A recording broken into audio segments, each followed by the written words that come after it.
My hawk meme corn is love! Hawktuah and spit on that thing, you get me? I don't really want this. Okay, then why the fuck are you on? Oh shit. Here we go again. 50,000 new Chanel shopping spree, and every time I pop out, you know I ATE. Haliey, I'm going to talk to you directly. Whoever guided you in this, or whoever directed you to do this, or gave you the advice to do this, you should fire them immediately. The worst person you know just made a great point. I saw an article on the worst person you know meme. You know the meme I'm talking about, this one. And it got me thinking about how going viral can change everything.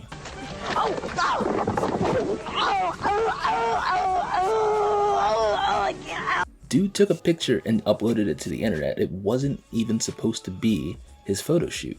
But the picture looked so good, he shared it to Getty Images. A journalist used his stock photo for a satirical article, and boom, a meme is born overnight. Star Wars Kid is the earliest viral meme I can remember. To him, he was just having fun, but to millions of commentators, it was open season, just because of how he looked and what he was doing was goofy. A more recent example would be someone like Backpack Kid, and unlike the previous example, Backpack Kid seemed to enjoy being in the spotlight. He embraced the attention. When it comes to virality, some memes are quick fads, but others have major staying power. That's where Haliey Welch comes in. Coming from extremely humble beginnings and literally a crack baby. What's terrible, Kyle? We fill a little bowl with crack, we let the crack babies fight over it, and we put it up on the internet. Who cares? Haliey Welch was born and raised 60 miles south of Nashville in Belfast, Tennessee. Now, I didn't just make that up. Her words herself, she was a crack baby. That's not me. She triumphed past that and ended up working in a factory that made the springs used to dispense chips in vending machines. Waking up every day at 3 a.m. for work and never having gotten on a plane, her quiet rural life was about to change forever at only 21 years old. June 11th, 2024 will be a date Haliey Welch will remember for the rest of her life. While bar hopping with her friends Chelsea Bradford, she ran into internet street interviewers Tim Dickerson and Darius Marlowe of YouTube's Tim and D TV. Tim and D were interviewing random drunks on Broadway, Nashville, when Chelsea and Haliey approached them. It seemed like they're already having a good night and they're already a little tipsy, and the pair were eager to be on camera. The questions started innocently enough, with Haliey chiming in from time to time to give her sexually charged answers, like when Dee asked them how to get over a breakup and Haliey answers, The only way to get over one is get under another. Amen. and then when Dee asks Haliey what makes her friend wifey material, Haliey says, That fat you got. For real, turn around, let me see. You fucking lying. whether she was simply tipsy a little bit or looking to go viral with these raunchy answers because they saw the camera, it was Chelsea that finally geared Dee towards a more spicy question. Come on, you gotta get a spicy one. You want a spicy one? Yeah. What's one move in bed that makes a man go crazy every time? That you do? That I do. Yeah. And Chelsea gives Haliey the most goated alley-oop in history. This one's for her. Dee repeats the question, and Haliey gives her now famous answer. Oh, you gotta give him that hawktuah and spit on that thing, you get me? And when asked to demonstrate, she repeats herself. I don't get you. I think you gotta demonstrate. Hawktuah, spit No, on like- it, spit on it! The interview goes on, but the rest is history. She became an overnight internet sensation. A young, attractive woman talking about sex? Oh yeah, the internet ate that up. And while it seems like this meme was shared and reposted mainly by the older generation, everyone enjoyed the memes at first. I mean, there is an underrepresentation of Southerners in media that aren't stereotypes, so it makes sense that the lady with the thick drawl would give them the representation. After a month, the OG TikTok hit 14.3 million viewers. Taking advantage of a lightning in a bottle moment, she signed with LA-based manager and a local publicity team to handle her new limelight. And to be fair, it looked like she was leaning into the skid. She started on Instagram and immediately she had hundreds of fans and now sits at 2.6 million followers on Instagram, 1.8 million on TikTok, and 424.5 thousand followers on Twitter. She took advantage of those numbers with merch, public events, and countless interviews. Haliey was everywhere. Unlike most, Haliey's 15 minutes seemed like 15 hours. and she wasn't going to let it go, no matter what. Instead of her flaming out, it only got brighter. While Haliey's stardom grew, Tim and D TV seemed wholly unaffected by the new attention given to the hawktuah girl. It was very odd because it was their channel that she blew up on, but she was the one to blow up. It could be argued that this type of content, the interviewees are the real stars, so it makes sense why she blew up. But also, Haliey wouldn't have blown up if it wasn't for them. And if it were me, I'd always feel a little grateful that they gave me a platform to launch myself into fame. Unlike me, Miss Haliey does not feel that way. While on the Bobby Bones show, Haliey explained why she felt like she doesn't owe her success to Tim or D.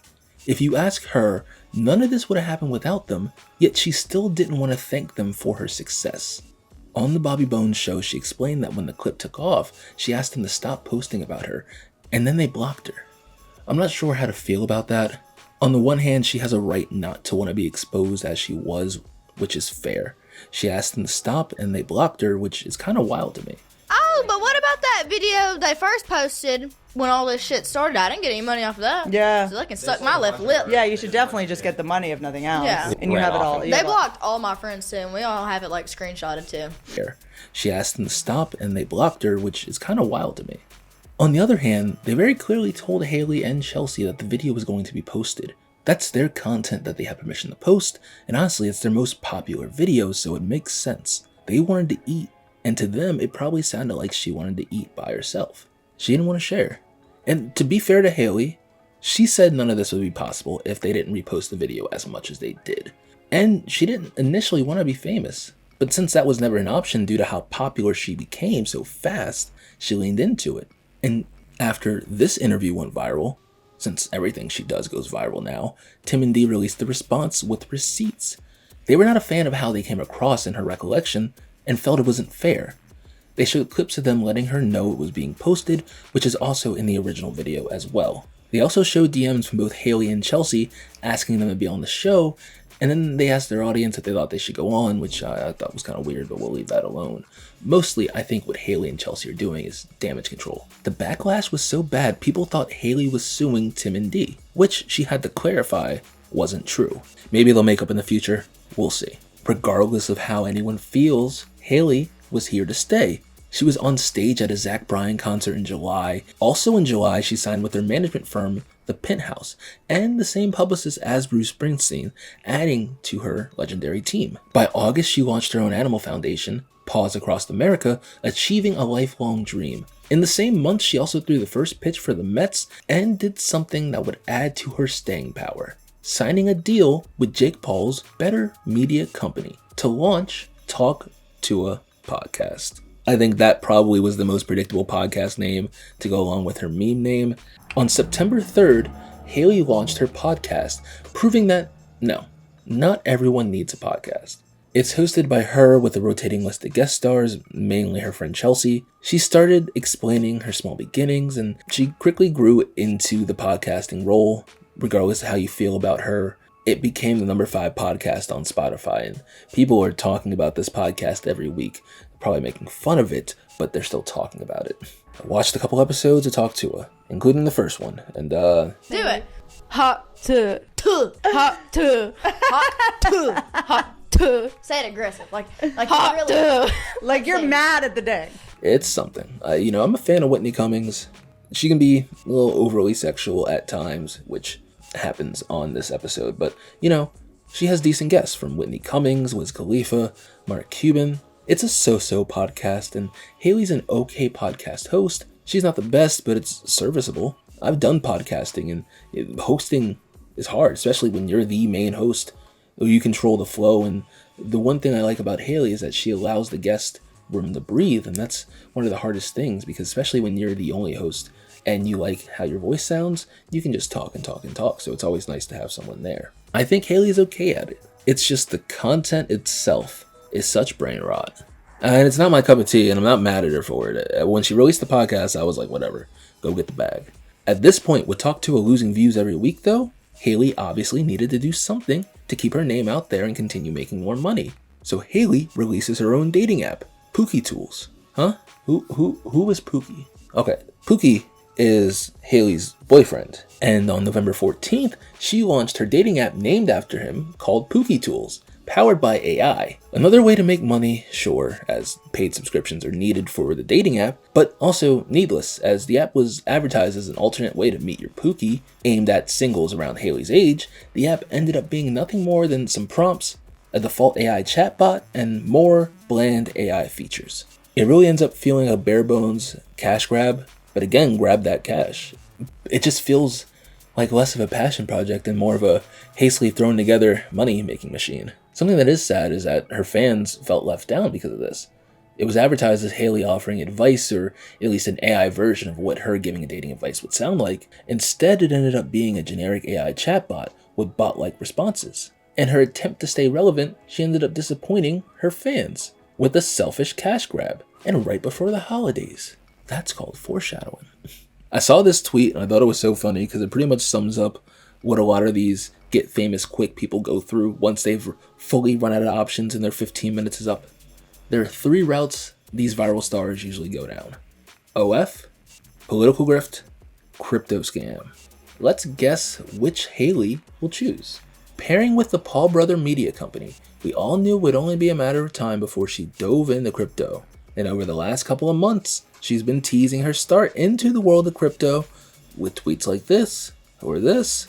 While doing an interview with Mark Cuban, she said, Do you do anything with crypto? Yeah, I do crypto actually. I've got a ton of Bitcoin and Ethereum.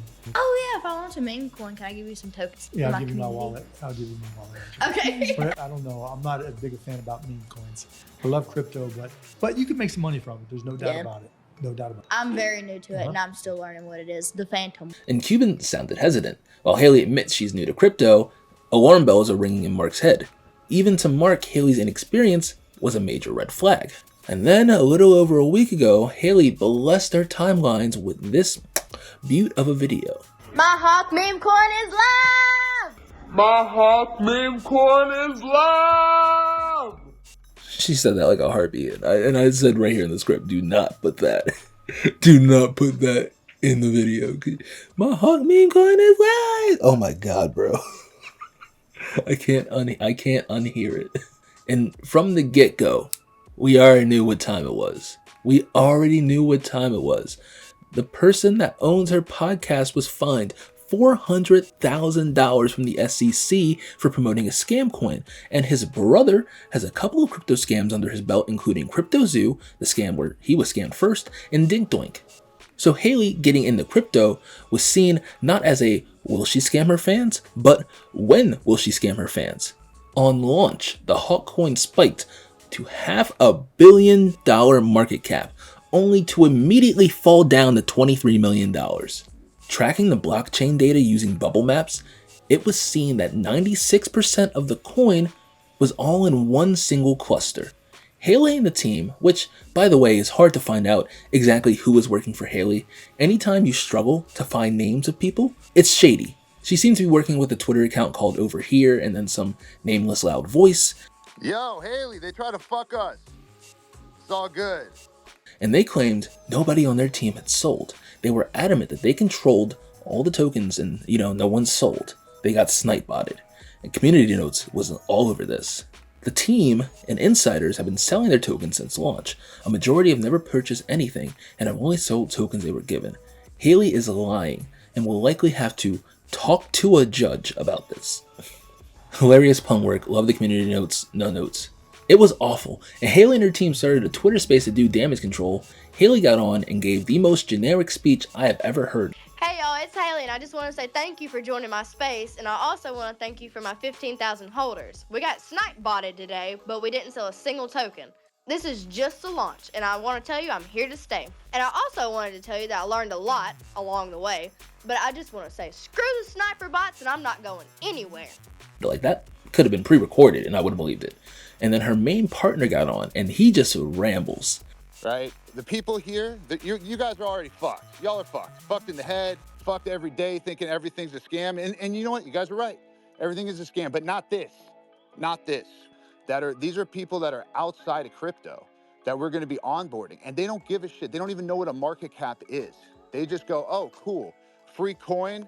Now I get to join a community. Cool. Done. You guys are not the target audience. Sorry to say, right? This is not the target audience. And listen, most of you, we don't want you in the community. Let's be real, right? You're not great people. I don't know y'all, right? Some of you, I see some friendly faces in this audience. And honestly, insulting the people inside the space, trying to gaslight people inside the space, thinking that they never sold theirs. Meanwhile, multiple people in the crypto space were on the call, including crypto investigative journalist CoffeeZilla. Now, I watched a little bit of CoffeeZilla, and seeing him in action live made me a little giddy. The play these guys were running was so amateur, and Coffee saw right through that. The team was adamant that this wasn't the end of Hawkcoin, and that they were going to give tokens to Haliey's actual fans, something they kept stressing, people outside of crypto with no knowledge. Saying people in the crypto community aren't the target audience is a red effing flag. First, this nameless voice, whose name I could not find, talked for 10 minutes straight, and he would be the main driving force. And then thanks, Doc. Hey guys, I think Doc maybe a little bit over exuberant. It's been a long day. We've been up a long time. Obviously launch had some issues. We got sniped. Unfortunately, I think over here actually took over, and he was more quiet and British, but also talking about the goals of the project, with Haliey jumping in as a soundboard, mainly talking about their lack of experience and how they can only go up from here. But guys, what happened to the coins? Forget why you started this. We don't care about that. We want to know what happened to the coins. After they talk without saying anything of substance for about half an hour. Is there any kind of questions from the community? Happy to answer any questions. I have questions. I have questions. I'm raising my hand. Hey guys. What, CoffeeZilla? Hey, this is one of the most miserable, horrible launches I've ever seen in my life. Okay, then why the fuck are you on? I've been tracing it on chain for a while. Coffee is finally allowed to ask a question, and immediately he goes in. It's just not fair. And I would list all the quotes, but there are just so many to count. I'm just going to run a montage. You guys generated over $1 million in fees while y'all's fans got rug pulled. There was snipers, but there was also insider trading directly linked to y'all's creator account. What are you guys doing? No. That's not true. That is true. That's a fact. No, it's not. Well, it's a fact, and you can see it on chain. So yeah, we know. We trust me. We were there.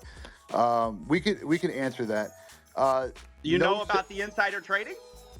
No, there's no insider trading. That's why we can answer it. Okay, so there's tokens going directly from the main account. CoffeeZilla, just chill for a second. And then it's getting sold for 50K. Who is that?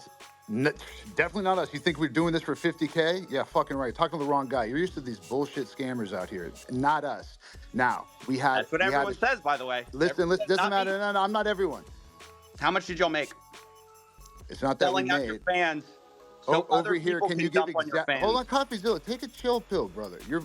So y'all just rug pulled a bunch of people. No, there's no rug. We're here every single day. There's no rug pulled, and it's not done by us. Yes, snipers sniped it up to an insane market cap. No, it's not just snipers. That was not us. That was listen. You know that. Listen, no. I'm telling you the truth. And y'all made millions on fees from this little scheme. There's not a. I'm sure that's not you getting those fees, right? Who's making the money on the fees? Who's making millions of dollars on fees from this rug pull? That's not a scheme. That's the project. So we can keep this thing going for years. Okay. That's how do you think? There's so many expenses. Who makes the money on the fees? Someone just made over $1 million on fees. Who made it? First of all, the fees were there with Meteora pools, and that goes to the creator, right? Which is who? Who does that who does that belong to? That belongs to the project, right? Who's the project? Who is the project? Well, the project is over here, Haliey Welch, right? And how much does Haliey Welch own? This is Haliey Welch's project. So she owns all of it. CoffeeZilla. Did she just make $1 million on fees on a rug? Do you know how much it costs for lawyer fees to create a foundation in the Cayman Islands, to hire directors? You think this stuff pays for itself, right? So y'all wanted to make the money on day one? I don't understand. I'm just asking. We're here every single day. Millions of dollars in fees from the rug.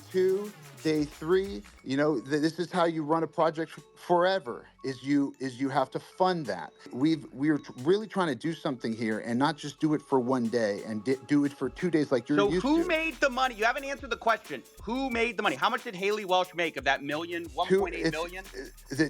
It's a foundation that is running this project. How much does she own of it? It's a foundation. She owns 0 of the foundation. So y'all made the money? No, I don't own the foundation either. A foundation in the Cayman Islands. Who profited? Over $1 million was just I'm made. telling you, a foundation that pays people out. And by the way, CoffeeZilla, I'm not asking you, questions that are irrelevant to the most important stuff that you said. Who cares where fees go? It goes to bills. It goes when you're to charging attorneys. 15%, it goes to accounts. It goes to directors. If you're charging it goes to 15% staff, on the rug pool and you're profiting from the There's rug no pool, I rug think it's pull relevant. because we didn't pull a rug. I don't know what you're trying to say. It's not true. Yeah, that's defamation. Doc, You're saying, do the math. Do the math. Defamation. You're saying that we pulled the rug. There was no rug pull. 3%. You're defaming our character. Are you not going to let me talk? You just talk over me. You talk over me. I'm hearing bullshit. So why? No, why you're am I not. You're gonna take it talking over seriously? me. Let me just lay out your tokenomics. You guys released 3% to the Meteora pool, while you have 17% of the token allocation unlocked day 1 from your strategic allocation. Are you guys insane? What do you guys think exactly is going to happen when your insiders get sent their tokens? And by the way, who made the money from your 17% pre-sale while you're giving a tiny piece of the pie to the public? Like, what the hell? This is the worst tokenomics I've ever seen, and it is a scam. It's not a scam. The tokenomics are a scam. That's my opinion. You can say whatever you want about it. You can cry defamation. That's my opinion. It's a scam. Well, and I only do this for a living. I've only seen 1 million of these projects. At some point, he was going so hard, they muted him and pretended it was a technical difficulty. Ooh, embarrassing. So who pays you, CoffeeZilla? Let's track your wallet. Turn it around. Turn it around. Over here, why don't you tell Nobody's CoffeeZilla here what for we're me. doing Everyone's with this here project? for you. Where did the fees go? Where did the money for the pre-sale tokens go? Why did y'all unlock day 1 so people could dump on Haliey Welch's fans? And how involved was she really? And how much?